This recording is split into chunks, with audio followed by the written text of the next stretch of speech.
Bienvenidos al canal donde bíblicamente se desmantelan las mentiras que por siglos han mantenido esclavizadas a millones de personas alrededor del mundo. Continuamos con el capítulo 3, panorama del llamado cristianismo de Constantino a la fecha. Los dos cristianismos surgidos en el año 310 después de Cristo en el siglo IV. El cristianismo verdadero es el modelo bíblico, sin alteraciones y constituido por miles de congregaciones independientes entre sí alrededor del mundo. Y el cristianismo falso, el político, fastuoso, guardador de tradiciones paganas acomodadas en la Biblia, en torcidas interpretaciones y encabezada por falsos obispos políticos o cabezas visibles que pretenden una falsa unidad jerárquica. En el año 310 después de Cristo, cuando Constantino se convierte al cristianismo, nacen la iglesia y el obispo político de Roma. Y durante 3 siglos, los cristianos desorganizados de la ciudad de Roma, porque allí no había iglesia, se escondieron en las famosas catacumbas a causa de las persecuciones. Ya con el decreto de Constantino de supuesta libertad, pudieron salir a la luz pública. Eso nos dice que antes del 310 después de Cristo no había ni iglesia ni obispo de Roma, mucho menos papa o supuesto obispo universal de Roma. Fue en el año 310 después de Cristo que los cristianos de Roma organizados en iglesia después nombraron como su cuidador u obispo al propio emperador Constantino, su protector, quien posteriormente empieza a ser llamado cabeza visible de la Iglesia de Roma, un título completamente antibíblico. Constantino, ocupado en asuntos de Estado, en el 314 después de Cristo, nombra como su coobispo para que se ocupara de los asuntos eclesiásticos a Silvestre I, malamente llamado Papa Silvestre I, porque el papado nació hasta el 607 después de Cristo. Y el emperador Constantino, como cabeza visible de la recién formada Iglesia de Roma, en el año 325 después de Cristo, convocó al Concilio de Nicea. Las mismas autoridades católicas de hoy día están de acuerdo que este concilio lo convocó el emperador a falta de iglesia y obispo de Roma antes del 310 después de Cristo.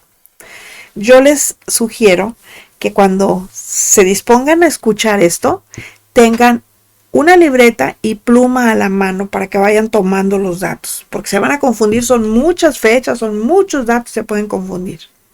Bueno, el ejemplo de los cristianos de Roma de nombrar como obispo al jefe político fue seguido por los demás cristianos del Imperio Romano. Pero cuando dejó de haber persecución contra los cristianos, la mayoría de los jefes políticos realmente no eran cristianos. Eran políticos hábiles que para quedar bien con Constantino decían haber abrazado el cristianismo, pero seguían practicando el paganismo encubiertamente. Lo vimos la semana pasada, que hablábamos de que eran unos hipócritas porque nada más querían quedar bien con él. Es así que en el año 310 después de Cristo se mezcla el paganismo con principios cristianos.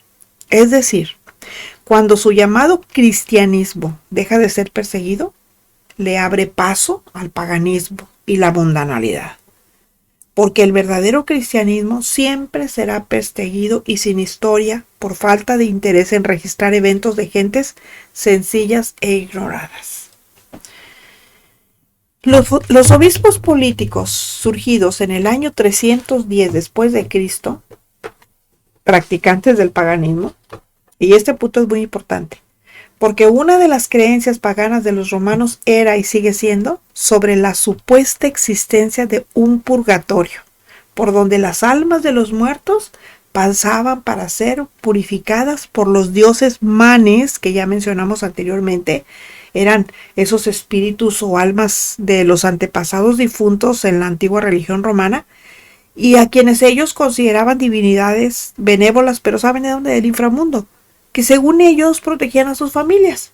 Bueno, pues esos dioses manes aparentemente les infligían tormentos para purificar las almas, entre comillas, y pudieran pasar a la morada de los dioses.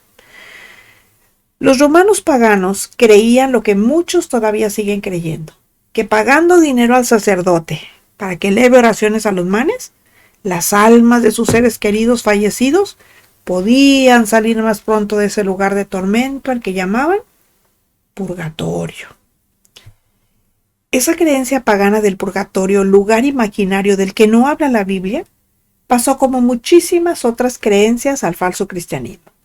Hay mucha diferencia entre los falsos cristianos y los primeros cristianos fieles a Dios, quienes para deleite del emperador Nerón fueron devorados por los leones y no iban afligidos al martirio, ni pensando que les esperaba un purgatorio. Ellos morían llenos de gozo, porque para el verdadero cristiano morir es ganancia. Así lo enseña Filipenses 1:21 cuando dice: para mí el morir es Cristo, el vivir es Cristo y el morir es ganancia, dice Pablo. Por esa razón, ningún verdadero cristiano de aquellos tiempos, ni del presente, no ora por sus muertos, ni a ídolo alguno. Porque como cristiano sabe lo que la Biblia enseña en Juan 3:18. El que en él cree no es condenado, pero el que no cree ya ha sido condenado porque no ha creído en el nombre del unigénito Hijo de Dios.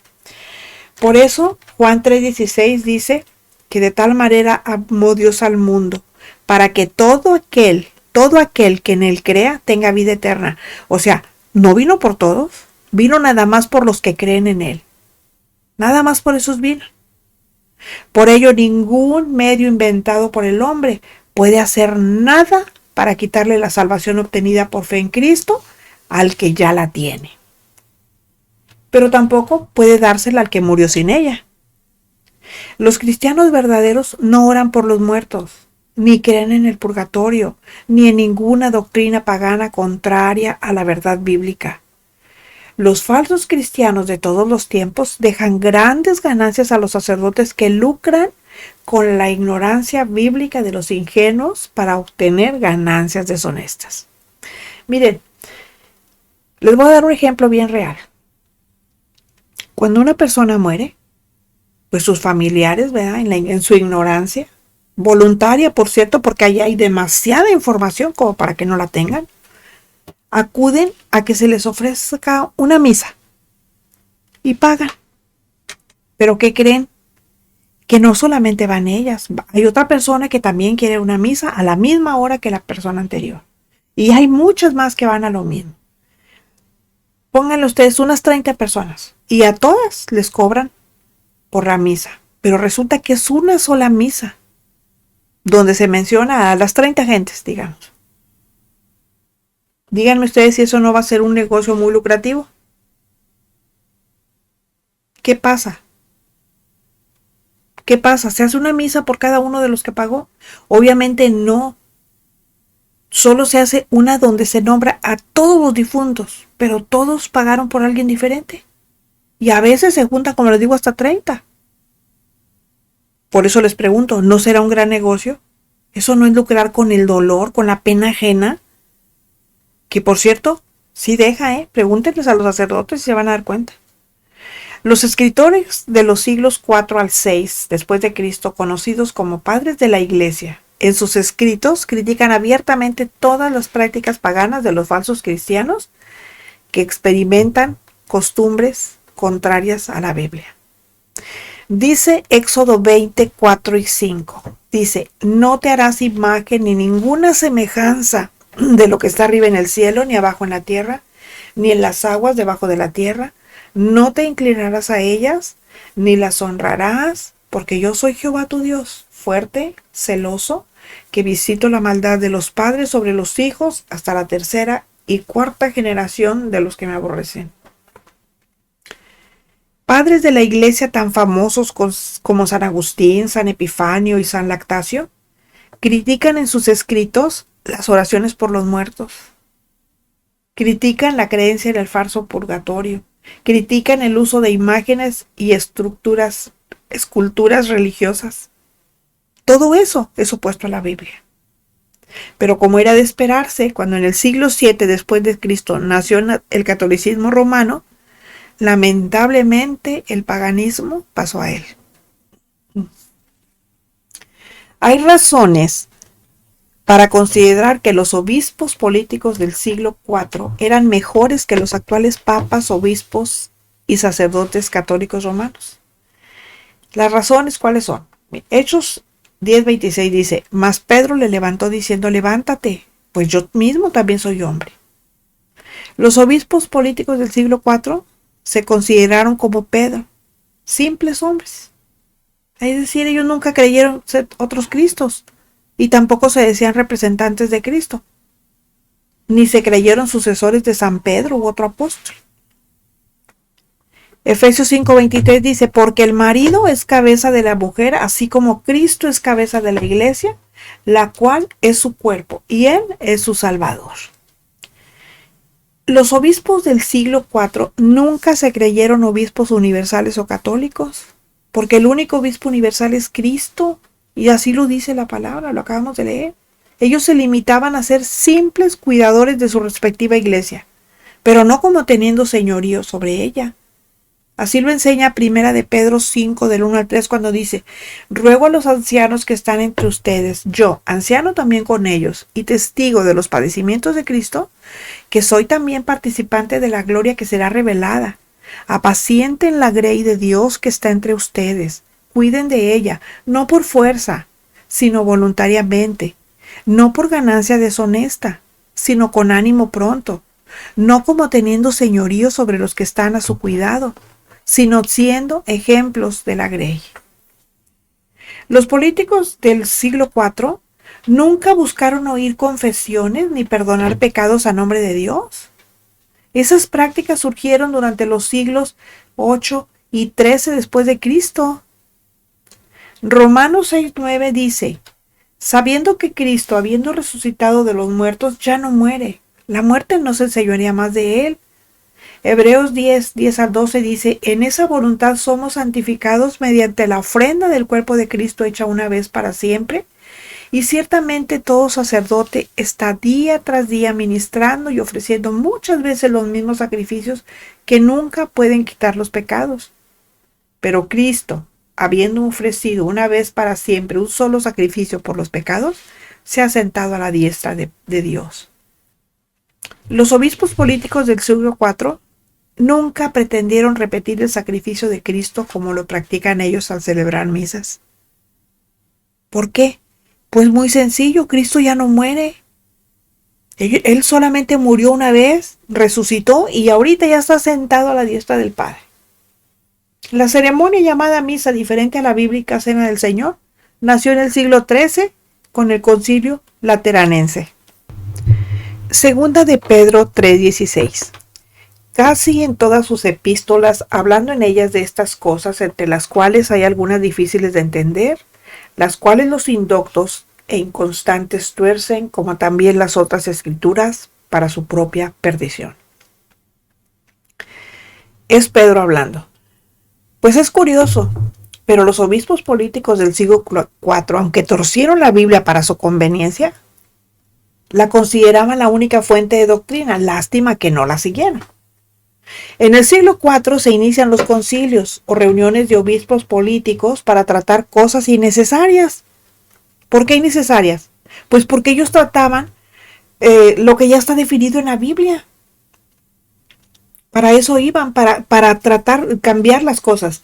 Pero también iban para introducir prácticas contrarias a la Escritura. O para tener planear políticas expansionistas del falso cristianismo. Eso no es extraño. De hecho, los verdaderos cristianos también se reunían para discutir sus problemas. Está el ejemplo del Concilio de Jerusalén de Hechos capítulo 5, porque sí, pues los cristianos tienen derecho a reunirse, pero nunca para poner en duda la única autoridad de la Biblia, mucho menos para hacer cosas contrarias a ella. Apocalipsis 22, 18 y 19 dice, yo testifico a todo aquel que oye las palabras de la profecía de este libro. Si alguno añade a estas cosas, Dios traerá sobre él las plagas que están escritas en este libro. Y si alguno quita de las palabras del libro de esta profecía, Dios quitará su parte del libro de la vida y de la santa ciudad y de las cosas que están escritas en este libro. El llamado Concilio de Jerusalén del capítulo 15 de Hechos es parte de la Biblia que quedó completa el año 96, cuando el apóstol Juan, desde la isla de Patmos, escribió el último libro, el Apocalipsis. Y ya nadie puede agregar o quitar a la Biblia so pena de condenación. Lo acabamos de leer. En el año 325 después de Cristo, el emperador Constantino, obispo de Roma, o cabeza visible de esa iglesia, convocó al primer concilio de obispos políticos en Nicea, Asia Menor. En ese primer concilio de obispos políticos se discutieron temas ociosos tales como si los cristianos podían o no tener esculturas religiosas, si a los cristianos les era permitido o no hacer oraciones por los muertos, si podía o no nombrarse un obispo jefe de todos los demás obispos, ya mal llamados cristianos, etc. Lo vergonzoso es que a escasos 15 años de supuesta libertad religiosa, los verdaderos cristianos no estaban representados en ese primer concilio en Nicea. O sea, no fueron invitados. Los obispos políticos que se reunieron allí terminaron las discusiones declarándolo innecesario, porque en la Biblia está escrito que todos los obispos tienen la misma categoría, que ninguno es mayor que otro, porque Cristo es el único obispo universal. Eso está en los cánones 6 y 28. Y que no es lícito a los cristianos hacerse o tener imágenes o esculturas religiosas, que no se debe orar por los muertos, y etc. ¿De qué sirvió tanto alarde en ese primer concilio ecuménico? Eran puros obispos políticos. Y allí ¿saben lo que pasó? Que se gritaron y se pelearon. Fue lo que hicieron. Porque aunque llegaron a la conclusión de que la Biblia es la única fuente del cristianismo, en la práctica cada obispo político se apartó por su camino. Y como los falsos cristianos que son, no tomaron ni en cuenta, siguen tomando a la Biblia como lo tendrían que hacer. Fíjense, curiosamente, en los domingos, en todas las iglesias, en todas, se predica lo mismo.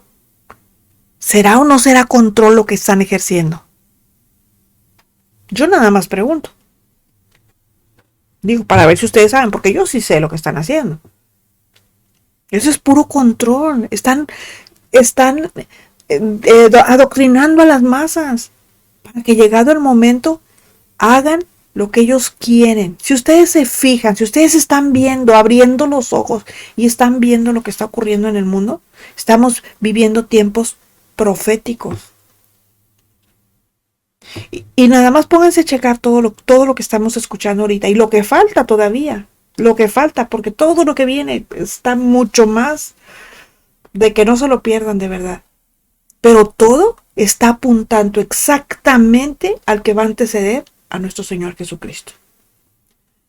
Bueno, esos falsos obispos cristianos políticos desde el siglo IV después de Cristo no han dejado de celebrar concilio tras concilio y cada vez están más apartados de la Biblia. Sin embargo, a pesar de que la generalidad de los obispos políticos no eran verdaderos cristianos como se ha visto, hubo entre ellos honrosas excepciones, como el historiador Eusebio, obispo de Cesarea, como Agustín de Hipona, etc. Ellos se opusieron salvándose del mundo de los obispos políticos y no se sumergieron en el desorden espiritual. Así son los verdaderos cristianos. Son ajenos a los concilios de obispos políticos y a toda clase de corrientes ecumenizantes. Así son los cristianos que cuando ven a su pastor que está hablando de cosas que nada tienen que ver, que en lugar de que les esté predicando sobre pecado, sobre arrepentimiento, sobre todas esas cosas, empieza a divertirlos, a enseñarles su traje y todas esas cosas. Salgan de ahí, pueblo mío, dice la palabra, corran. No tienen por qué estar ahí. Ahora, si buscan perder el tiempo y ser divertidos, pues ahí quédense. Es el mejor lugar para que se queden. Con los siglos 4, 5 y 6 se completan los 6 primeros siglos del cristianismo sin conocerse el catolicismo romano. El obispo católico Strossmayer, en el Concilio Vaticano I frente al Papa, dijo: cuando analicé la historia de los tiempos apostólicos, no hallé ningún vestigio del Papa como jerarca del catolicismo romano. Tampoco cuando busqué los 4 primeros siglos de la era cristiana. Eso está citado por Domingo Fernández en Carta Abierta a un Católico. Ese obispo tenía mucha razón, porque el catolicismo romano apareció hasta el siglo VII después de Cristo. Esto quiere decir que el cristianismo verdadero está totalmente apartado del catolicismo romano o cualquier otra falsa doctrina a la que los verdaderos cristianos no deben mezclarse porque son falsas y contradicen la Biblia. ¿Qué pregunta la Biblia? ¿Qué comunión tiene la luz con las tinieblas? Esto es una pregunta que al mismo tiempo amonesta a quienes se envuelven en movimientos ecumenizantes. Esos son propugnados por Roma, la ciudad de los 7 montes, lo acabamos de leer. ¿Y qué dice Apocalipsis 17, 8:4? Dice: y oí otra voz, la voz del cielo, que decía: salgan de ella, pueblo mío, para que no sean partícipes de sus pecados ni reciban parte de sus plagas.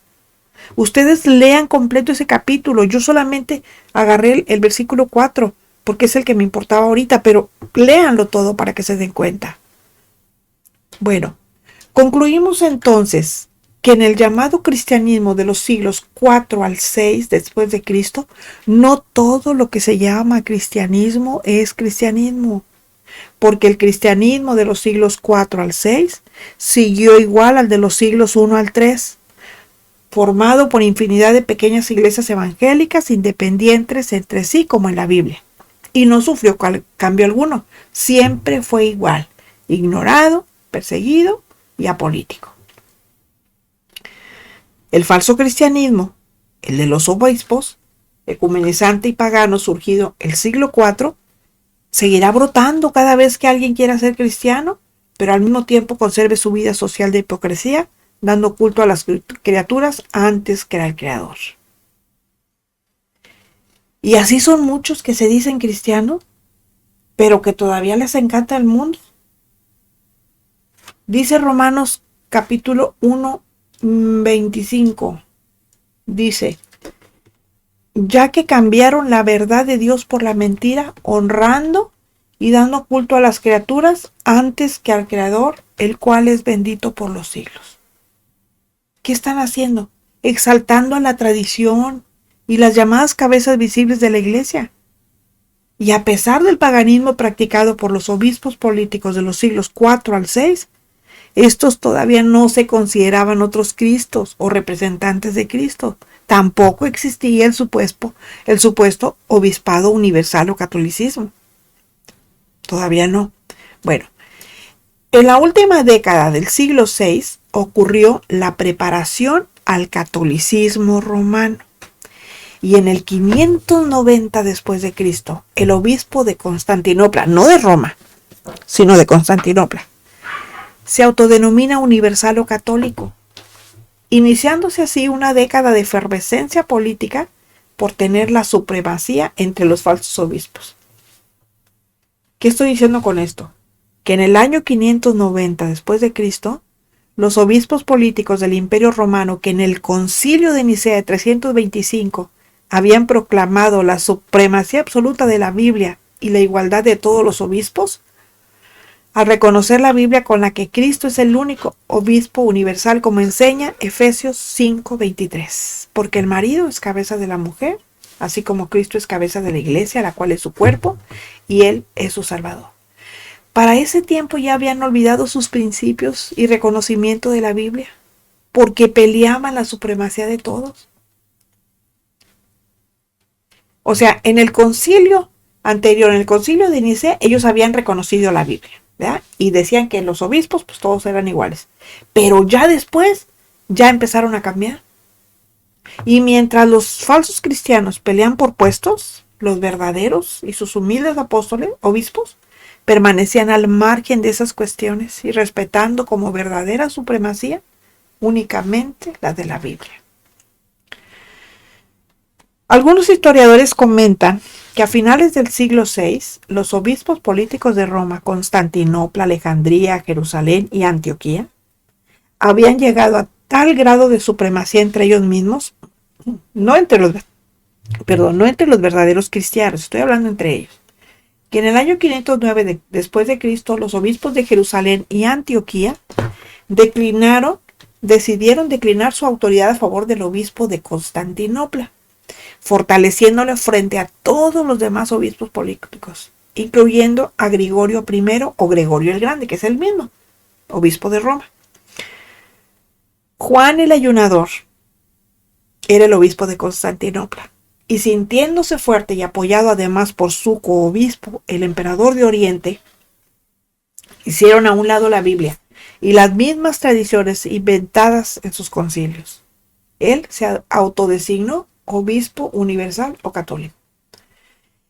El emperador Mauricio emitió inmediatamente un decreto a su favor y empezó su labor ecumenizante para que todos los obispos de ambos imperios romanos lo reconocieran a él, un simple mortal como otro Cristo. O peor aún, representante del Hijo de Dios, Vicarius Filii Dei. Entonces, como vemos, el catolicismo no nació en Roma, el catolicismo nació en Constantinopla y el catolicismo romano nació hasta el año 607 después de Cristo en el siglo VII, 17 años después de haber iniciado en Constantinopla. Esta es una información muy valiosa para quienes defienden su fe católica, pero nada saben de sus orígenes. Gregorio I, obispo de Roma en el año 590 después de Cristo, llamó blasfemo al título de obispo universal o papa y dijo que nadie antes de ese año pretendió ser obispo universal y nadie antes de 590 después de Cristo pretendió ser papa. Así que esos que creen, porque no conocen la historia, que ya había catolicismo y papa o supuesto obispo universal antes del año 590 después de Cristo, aunque Gregorio I aparece oponiéndose a la existencia del catolicismo o ecumenismo, que es la misma cosa, alrededor de un hombre, fue él, Gregorio I el Magno, mismo obispo de Roma, quien ideó un cuerpo a su alrededor al que llamó clero, que estaba compuesto de servidores de tiempo completo. Llamó clero regular a los monjes, obispos y diáconos de menor jerarquía, que décadas más tarde constituyeron el llamado sacerdotado católico. Como referencia y para conocimiento, el monasticismo, o sea, lo que son monjes y monjas, es de origen pagano y es desconocido durante los 3 primeros siglos de la era cristiana, mientras el sacerdotado llamado católico romano nace después del siglo VII y no es bíblico, porque todos los cristianos somos sacerdotes. Primera de Pedro 2, 9 y 10 dice: mas ustedes son linaje escogido, real sacerdocio, nación santa, pueblo adquirido por Dios, para que anuncie las virtudes de aquel que les llamó de las tinieblas a la luz admirable. Ustedes que en otro tiempo no eran pueblo, pero que ahora son pueblo, que en otro tiempo no habían alcanzado misericordia, pero ahora han alcanzado misericordia. El historiador católico Bernardo Llorca, en su Historia de la Iglesia Católica, y haciendo referencia al obispo de Roma Gregorio I respecto al nombramiento de Juan el Ayunador como obispo universal, dice: protestó contra ese título, asumiendo que es intolerable que un hombre se considere obispo universal. Le escribió una carta a Juan el Ayunador, rechazando el título por considerarlo contrario a los cánones y al uso de la Iglesia, y una injuria a la Iglesia universal, símbolo de altanería y soberbia. En carta dirigida al obispo de Alejandría, Gregorio I le reprocha en los siguientes términos: haber apoyado en su orgullo al obispo de Constantinopla.